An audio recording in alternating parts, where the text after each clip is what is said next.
आज की जो खबर है वो बहुत बड़ी खबर है दोस्तों, लेकिन ये खबर मीडिया से पूरी तरीके से गायब है, पूरी तरह से नदारद है, क्योंकि इस खबर को दिखाने से महिला सम्मान की बात करने वाली बीजेपी की छवि धूमिल हो जाएगी, बीजेपी की छवि खराब हो जाएगी। इसलिए इस खबर को पूरी तरीके से गायब है। और खबर है बाबा राम रहीम को लेकर के, और इसको लेकर के पंजाब हरियाणा हाईकोर्ट ने बीजेपी को फटकार लगाया, वर्तमान बीजेपी सरकार को फटकार लगाया है, क्योंकि बीजेपी बार बार उसको जो है पैरोल पर रिहा कर रही है, उसको बार बार पैरोल दे रही है। इसको लेकर के पंजाब और हरियाणा हाईकोर्ट सख्त रवैया अपनाते हुए बोल रहा है कि हाईकोर्ट के आदेश के बिना अब राम रहीम को दोबारा पैरोल मत देना। और इसके साथ ही कोर्ट ने यह भी पूछा है कि इस तरह और कितने लोगों को पैरोल दी गई है। पूरी खबर मैं आपको बताना चाहता हूं। क्या है यहां पर खबर? शिरोमणि गुरुद्वारा प्रबंधक कमेटी ने पंजाब हरियाणा हाईकोर्ट में याचिका दाखिल कर राम रहीम को पैरोल दिए जाने का विरोध किया था, जिस पर सुनवाई करते हुए हाईकोर्ट ने हरियाणा सरकार से कहा कि अब आगे से डेरा सच्चा सौदा प्रमुख राम रहीम को पैरोल देने से पहले हाईकोर्ट से अनुमति ली जाए। साथ ही ऐसे कितने लोग और हैं जिन्हें राम रहीम की तरह ही पैरोल दी गई है, इसकी भी लिस्ट कोर्ट को सौंपी जाए। हाल ही में आपको पता है राम रहीम को 50 दिन की पैरोल दी गई थी। इससे पहले उन्हें नवंबर 2023 में 21 दिन की पैरोल पर रिहा किया गया था। गुरमीत राम रहीम इस समय रोहतक की सुनारिया जेल में 20 साल की सजा काट रहा है। उसके बाद भी उन्हें जो है रिहा कर दिया गया है। आपको हम बताते हैं बाबा राम रहीम, दो खबरें हैं। एक तरफ आप देखेंगे पश्चिम बंगाल के संदेशखाली में, तो वहां पर जो घटना घटी है और वहां पर जो शेख शाहजहां है उसकी गिरफ्तारी हो गई है। वहां पर ममता बनर्जी है, उन्होंने गिरफ्तारी करवा दी है शेख शाहजहां की, और उसको लेकर के एक्टिव हुई थी स्मृति ईरानी और ममता बनर्जी को घेरने की काफी कोशिश की थी। बीजेपी के सारे जो नेता हैं संदेशखाली में जो घटना घटी उसको लेकर के ममता को घेरने की बहुत अच्छी कोशिश की, और कोशिश भी किया जाना चाहिए। इस प्रकार से उनको घेरा भी जाना चाहिए था, क्योंकि वहां पर जो घटना घटी थी वो मानवता को शर्मसार करने वाली घटना थी। लेकिन मानवता को शर्मसार करने वाली घटना बाबा राम रहीम से भी घटित है, लेकिन बीजेपी इसको बार बार जो है पैरोल दे रही है। राम रहीम की जो खबर है वो मीडिया से पूरी तरीके से गायब है, और संदेशखाली में जो घटना घटी है और जो शेख शाहजहां की गिरफ्तारी हुई है उसको जो है 24 घंटे लगातार मीडिया में दिखाया जा रहा है, और कई एंगल से उसका विश्लेषण किया जा रहा है। ममता के साथ विश्लेषण किया जा रहा है, मुस्लिम के साथ विश्लेषण किया जा रहा है, जिहाद के साथ विश्लेषण किया जा रहा है।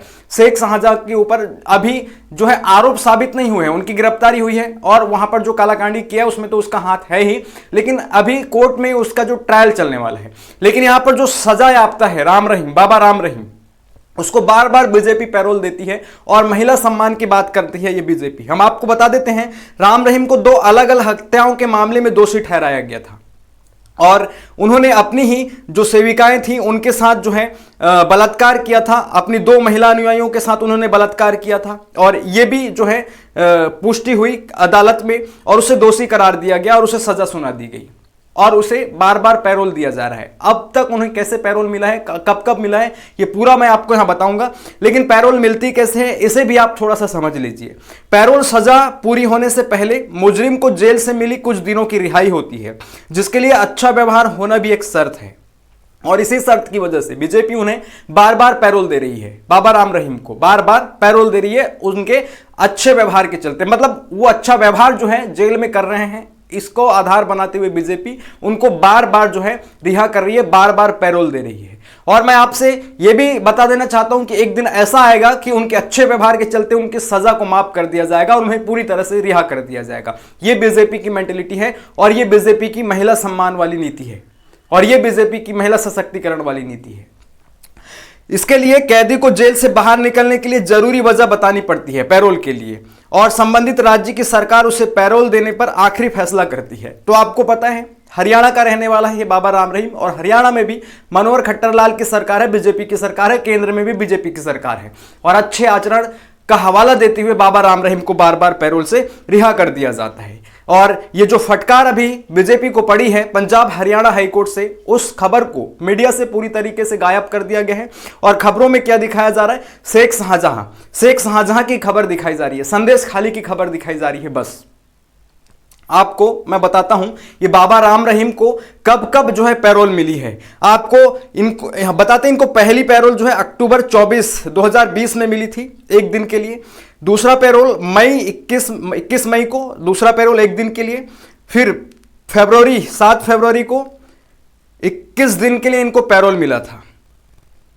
फिर 17 जून को 30 दिन के लिए, 15 अक्टूबर को 40 दिन के लिए, 21 जनवरी को 40 दिन के लिए और 20 जुलाई को 30 दिन के लिए, 21 नवंबर को 21 दिन के लिए और 19 जनवरी को 50 दिन के लिए। तो इस प्रकार से अब तक इनको 9 बार पैरोल दिया जा चुका है। महिला सम्मान की बात करती है बीजेपी, और जिस ने महिलाओं के साथ बलात्कार किया है, जो हत्या का दोषी है, उसको इस प्रकार से बार बार रिहा कर रही है बीजेपी। आप सोच सकते हैं बीजेपी के इस हथकंडे को। और जब भी कहीं चुनाव होने वाला होता है तो ये बाबा राम रहीम जेल से रिहा होकर के आता है, पैरोल पर रिहा होकर के आता है। राजस्थान के गंगानगर में इसका प्रभाव काफी माना जाता है, हरियाणा के आदमपुर में इसका प्रभाव काफी माना जाता है। इसलिए जब भी वहां पर चुनाव होते हैं तो बीजेपी इसको पैरोल देकर के वहां पर लेकर के आती है। लेकिन ये जो जनता है वहां के, इनको भी समझना चाहिए कि इस प्रकार से बलात्कारी राम रहीम बाबा को देखते हुए कैसे वो बीजेपी को वोट दे देते हैं। उनको भी सोचने की जरूरत है, समझने की जरूरत है। इस प्रकार से इनके जो भक्त हैं उनको भी सोचना चाहिए कि अदालत ने फैसला सुनाया है और उन्हें दोषी पाया है और उन्हें 20 साल की सजा सुनाया है, फिर भी उनको जो है वोट दे देते हैं। उसको देख करके बीजेपी को वोट दे देते हैं और बीजेपी के जो नेता हैं वो बाकायदा राम रहीम के कार्यक्रम में शामिल होते हैं। दूसरी खबर मैं आपको बताना चाहता हूं, एक ये फोटो आप अपने स्क्रीन पर देखिए। ये यहां पर आंदोलन कर रहे हैं कुछ लोग बलात्कारी के खिलाफ, मंगेश सातमकर के खिलाफ। मंगेश सातमकर की ये फोटो आप देख सकते हैं एकनाथ शिंदे के साथ। एकनाथ शिंदे उनका स्वागत कर रहे हैं अपनी पार्टी में। एकनाथ शिंदे की शिवसेना इस समय महाराष्ट्र में सरकार में है, मुख्यमंत्री हैं वो, और उनको जो है बीजेपी का सपोर्ट है, आप जानते हैं। और ये जो मंगेश सातमकर है, इसके ऊपर जो है गंभीर आरोप लगे हैं महिला के साथ बलात्कार का। ये फोटो आप देख सकते हैं जिसमें महिला की फोटो को ब्लर करके रख दिया गया है। इनके ऊपर जो है बलात्कार का आरोप है। कब कब क्या क्या इनके साथ घटना हुई है मैं बता रहा हूं। मंगेश सातमकर के ऊपर मई 23 को रेप केस दर्ज होता है और 23 जुलाई को ये शिंदे के गुट को ज्वाइन कर लेता है, एकनाथ शिंदे की शिवसेना को ज्वाइन कर लेता है। और 24 फरवरी को cops seek to close case, यानी कि इसके ऊपर जो बलात्कार का केस लगा है उसको खत्म करने की कोशिश यहां पर पुलिस चालू कर देती है। यानी कि इस केस को बंद करने की पुलिस जो है कोशिश करने लगती है। और वो जो महिला है इसको लेकर के नाराज होती हैं और फिर उस महिला को ही पुलिस जो है प्रताड़ित करना शुरू कर देती है, परेशान करना शुरू कर देती है। उनको घंटों जो है पुलिस थाने में बैठा करके उनके साथ अभद्र व्यवहार किया जाता है, उनको हैरेस करने की कोशिश की जाती है। तो इस प्रकार से कहने का मतलब यह है कि जो बलात्कारी हैं वो अगर बीजेपी में शामिल हो जाते हैं या बीजेपी समर्थित सरकार में शामिल हो जाते हैं तो उनके खिलाफ रेप केस भी वापस ले लिए जाते हैं। और आपको मैं ये एक उदाहरण नहीं, ढेरों उदाहरण आपको बताऊंगा। ऐसे ढेरों उदाहरण हैं। मणिपुर में भी महिलाओं के साथ अभद्र व्यवहार किया गया, उनको नंगा घुमाया गया, तब भी बीजेपी के हृदय में परिवर्तन नहीं आया, हृदय परिवर्तित नहीं हुआ। और बात करते हैं मोदी जी खड़े होकर के महिला सम्मान की, महिला सशक्तिकरण की, महिला बचाओ, नारी बचाओ नारी पढ़ाओ की बात करते हैं। किससे नारी बचाना है? बीजेपियों से, बीजेपी के गुंडों से, बीजेपी नेताओं से? किससे नारी को बचाना है? यह बड़ा सवाल उठता है यहां पर।